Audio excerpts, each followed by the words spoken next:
Bacaan Kitab Suci Injil, Renungan dan Doa.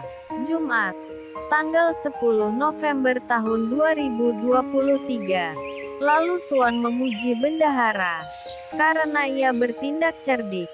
Inilah Injil suci menurut Lukas, bab 16 ayat 1-8. Dan Yesus berkata kepada murid-muridnya, ada seorang kaya yang mempunyai seorang bendahara. Kepadanya disampaikan tuduhan, bahwa bendahara itu menghamburkan miliknya. Lalu ia memanggil bendahara itu dan berkata kepadanya, apakah yang kudengar tentang engkau? Berilah pertanggungan jawab atas urusanmu. Sebab engkau tidak boleh lagi bekerja sebagai bendahara. Kata bendahara itu di dalam hatinya, apakah yang harus aku perbuat? Tuanku memecat aku dari jabatanku sebagai bendahara. Mencangkul aku tidak dapat. Mengemis aku malu. Aku tahu apa yang akan aku perbuat, supaya apabila aku dipecat dari jabatanku sebagai bendahara, ada orang yang akan menampung aku di rumah mereka. Lalu ia memanggil seorang demi seorang yang berhutang kepada tuannya. Katanya kepada yang pertama, berapakah hutangmu kepada tuanku? Jawab orang itu, 100 tempayan minyak. Lalu katanya kepada orang itu, inilah surat hutangmu. Duduklah dan buat surat hutang lain sekarang juga, 50 tempayan. Kemudian ia berkata kepada yang kedua, dan berapakah hutangmu? Jawab orang itu, 100 pikul gandum. Katanya kepada orang itu, inilah surat hutangmu. Buatlah surat hutang lain, 80 pikul. Lalu tuan itu memuji bendahara yang tidak jujur itu, karena ia telah bertindak dengan cerdik. Sebab anak-anak dunia ini lebih cerdik terhadap sesamanya daripada anak-anak terang. Demikianlah sabda Tuhan. Shalom.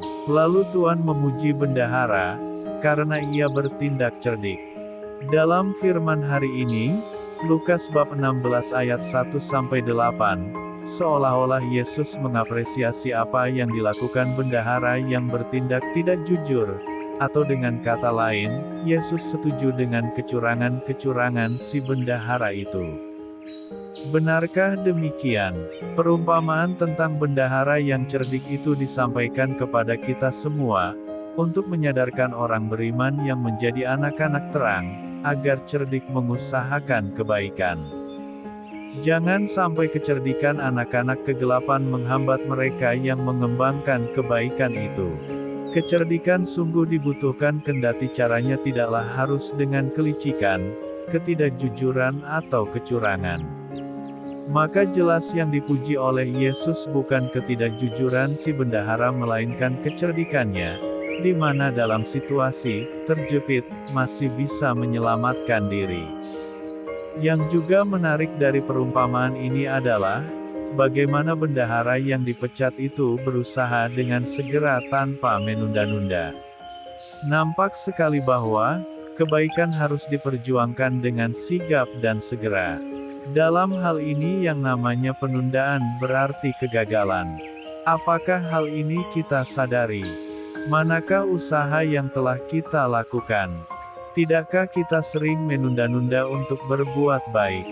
Bahkan yang sering terjadi adalah bukan hanya menunda melainkan lalai untuk melakukannya. Dari sini, kita dapat melihat suatu peringatan menarik, yakni orang beriman seringkali kalah sigap dan cekatan dibandingkan anak-anak kegelapan. Ini sungguh suatu ironi yang pantas dicermati, supaya sebagai orang beriman kita tidak kalah dalam berbuat atau mengejar kebaikan dalam kehidupan kita sehari-hari. Maka marilah kita berusaha dan berjuang untuk menjadi orang-orang cerdik dalam mengusahakan kebaikan, yang dapat membuahkan keselamatan yang berasal dari Allah. Marilah berdoa, ya Allah, Mampukanlah aku untuk terus berusaha menjadi orang saleh lewat perbuatan-perbuatan baik yang kulakukan pada diri sesama. Amin.